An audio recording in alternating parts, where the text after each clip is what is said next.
चला, आज आपल्याला या ठिकाणी सिंग्युलर प्लुरलचा एक नवीन नियम शिकायचा आहे. तर नियम काय आहे पहा. काही नामाचे अनेक वचन करताना स्वरात बदल करून अनेक वचन केले जाते. स्वर कळतात तुम्हाला? इंग्रजीमध्ये किती स्वर आहेत? 5. कोणकोणते? A, E, I, O, U. आता या ठिकाणी पहा, मॅन हा शब्द आहे.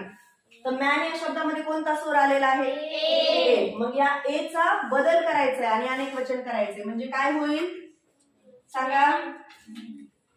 काय होईल? मेन. मॅनचं अनेक वचन मेन. इथे मॅनचं अनेक वचन मॅन्स करायचं नाही. परीक्षेमध्ये नेहमी मॅन हा शब्द विचारला जातो. ठीक आहे, लक्षात राहील सर्वांच्या.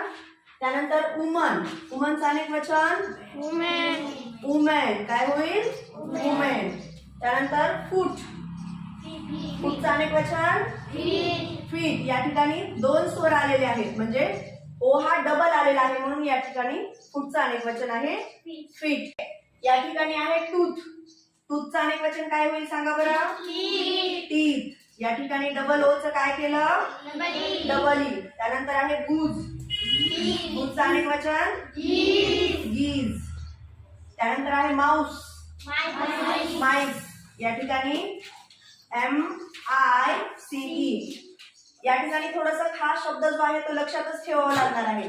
इथे 1, 2, 3 स्वर आलेले आहेत, पण या ठिकाणी 2च स्वर आलेले आहेत. बदल होतो, पण माऊस माईस हा शब्द तुम्हाला पाठच ठेवावा लागणार आहे. लाऊस लाईस. ओके.